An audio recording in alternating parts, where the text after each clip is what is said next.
Iya. Halo, selamat datang di channel Mental Health Story. Di sini bersama aku Tio. Aku mau cerita pengalaman aku nih, pertama kali aku ke psikolog ataupun ke psikiater.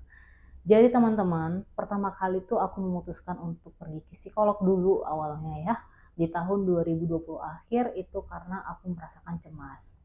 Cemasnya kenapa? Karena aku tuh ketakutan akan traumaku yang gak hilang-hilang, yang bakal menimbulkan beberapa dampak buruk nantinya ketika aku melanjutkan hidup berkeluarga nanti gitu ya, walaupun sebenarnya sekarang aku masih belum berkeluarga.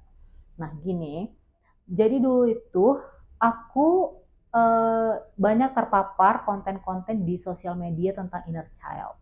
Jadi aku tuh baca-baca tentang inner child itu apa gitu kan, terus apa sih dampaknya ketika kita tidak menyembuhkan inner child kita.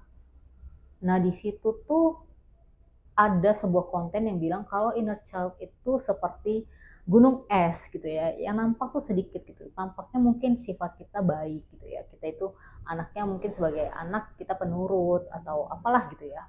Nah tapi di dalam, di bawah lautan gitu kan, ternyata banyak yang tidak kelihatan gitu. Jadi kayak sifat-sifat dia yang buruk lah, yang misalkan emosi yang meledak-ledak atau egois dan lain-lain, itu banyak sekali yang bisa muncul nantinya pada akhirnya bisa membuat gunung itu pecah gitu ya.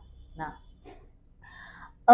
di situ ketakutan aku karena aku merasakan aku tuh punya anger issue ini gitu kan. Walaupun sebenarnya aku kelihatan kayak orang yang sabar gitu kan, orang yang nggak mau marah-marah gitu kan. Aku tuh cukup cukup bisa mengendalikan emosiku sebenarnya, kayak misalkan ketika ada sesuatu yang nge-trigger aku tuh diem aja. Tapi diemnya aku itu justru membuat aku stres di belakang, di setelahnya gitu loh. Maksudnya kayak aku merasa ketidakberhargaan diri aku dan lain-lain kayak gitu. Nah, eh ada beberapa hal lagi yang menjadi ketakutan aku ketika aku nanti misalkan aku punya anak, memutuskan untuk punya anak, nanti aku tuh jadi orang tua atau jadi ibu yang gampang emosian. Itu aku yang takutnya, aku takut menjadi ibu yang abusive nanti ke anakku gitu. Jadi di situ aku punya ketakutan besar lah akan hal itu. Nah, karena sering terpapar dari konten-konten tentang inner child itu, aku jadi punya ketakutan sampai aku tuh pernah ya di tengah malam gitu kebangun. Aku kebangun dan aku ngelihat seperti seperti tabir dari masa laluku terbuka semua gitu. Jadi kayak semua tentang masa kecil aku terbuka semua gitu.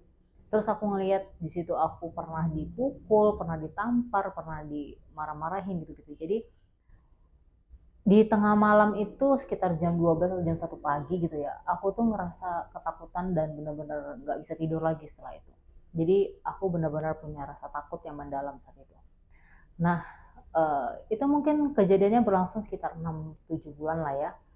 Setelah itu aku memutuskan untuk pergi ke psikolog. Saat itu masih pandemi, tapi aku bisa ketemu tatap langsung sama psikolognya ke rumahnya beliau. Jadi beliau buka praktek juga di rumah gitu kan. Karena psikolognya ini kenalan juga dari teman gitu. Ya udah aku ceritakan lah tentang ketakutan aku, tentang kecemasan aku gitu. Lalu psikolognya memberikan saran kalau ya udah itu kan belum terjadi dan belum tentu terjadi gitu. Jadi nggak usah dikhawatirkan dan segala macam. Ya banyaklah beberapa insight-insight lain lah ya yang aku ceritakan yang tidak bisa aku ceritakan nih di sosial media. Nah, kemudian itu kan 2020 akhir. Jadi aku tuh merasa ya udah cukup satu kali pertemuan itu juga, dan nggak ada gangguan lain sih sebenarnya yang cukup signifikan atau cukup mengganggu, cuman ya pikiran-pikiran ketakutan akan itu aja aku yang sangat mengganggu. Dan aku juga takut aku tidak punya pasangan, sebenarnya takut nggak ada yang bisa menerima aku gitu. Itulah jadi yang membuat aku memutuskan untuk pergi psikolog. Tapi ya udah, di situ dengan satu kali pertemuan aku rasa cukup, aku nggak melanjutkan lagi teman-teman. Nah, ketika 1 tahun berlalu gitu ya, aku mendapatkan stresor yang cukup berat ya, dari pekerjaan aku, dari rumah, dari mana-mana lah gitu. Jadi banyak banget stresor yang membuat aku tuh burn out di pekerjaan. Jadi kayak aku jadi nggak fokus, aku jadi menurun performa kerjaku dan lain-lain. Dan aku ngerasa aku pengen banget resign gitu kan. Tapi aku nggak berani juga karena belum ada pekerjaan yang membacking gitu kan, yang siap untuk aku lakukan gitu. Nah, pada akhirnya ada satu stressor lagi yang yaitu putus cinta gitu, patah hati ya gitulah. Sebenarnya bukan putus cinta sih, patah hati lebih tepatnya, karena orang yang aku suka, orang yang aku sayang selama ini, yang aku pendam perasaan aku selama 11 tahun sama dia, aku cuma cintanya sama dia gitu ya, ternyata dia memutuskan untuk menikah dengan wanita lain gitu. Ya udah, di situ aku benar-benar stres ya, karena memang ya gak ada harapan lagi kan gitu. Ya udah, akhirnya aku memutuskan untuk pergi ke psikiater saat itu. Kenapa aku memutuskan untuk pergi ke psikiater? Itu kan kejadiannya di akhir Desember ya. Jadi aku ke psikiaternya itu Januari awal. Nah, kenapa aku memutuskan untuk ke psikiater nggak ke psikolog? Karena saat itu aku sudah punya pikiran untuk bunuh diri, aku sudah punya perilaku menyakiti diri, dan aku sudah ada gangguan tidur dan gangguan makan gitu loh. Jadi aku mikir kayaknya aku lebih perlu ke psikiater untuk saat ini, karena mungkin kata temanku aku udah butuh obat kayaknya gitu. Jadi ya udah ke psikiater dulu. Ternyata setelah dari psikiater aku dirujuk lagi ke psikolog teman-teman. Karena katanya, kata beliau, kata dokternya, aku itu butuh psikoterapi lebih lanjut.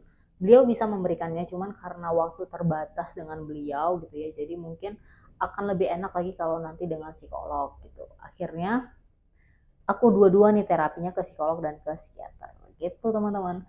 Nah, perjalanan untuk terapi psikolog dan psikiater itu aku laksanakan sampai saat ini, yang which is itu udah 2 tahun 8 bulan ya, atau 2 tahun lebih lah. Nah, itu sampai saat ini aku alhamdulillah sudah dinyatakan remisi, sudah membaik artinya, dan ya udah, aku tinggal menjalankan proses aja. Obat aku udah turun dosisnya, udah aku udah bisa minum obat hanya 2 hari per 2 hari ya, per 2 hari, yang mana dulu aku minum obat setiap hari, sekarang per 2 hari aja. Terus aku udah bisa kontrol ke dokter itu hanya butuh review aja per 3 bulan. Terus yang dulunya aku mungkin bisa sebulan 2 kali lah gitu. Terus ke psikolog aku masih rutin sih sebulan sekali, karena mungkin masih banyak yang perlu diintervensi lagi ya, masalah-masalah aku, perilaku aku, dan lain-lain. Jadi buat teman-teman yang mau pergi ke psikolog ataupun ke psikiater, jangan ragu, karena uh, itu adalah suatu langkah yang baik ya. Meskipun kita merasa kita baik-baik aja atau gimana, coba aja untuk diskusi. Mana tahu memang kita perlu bantuan orang lain.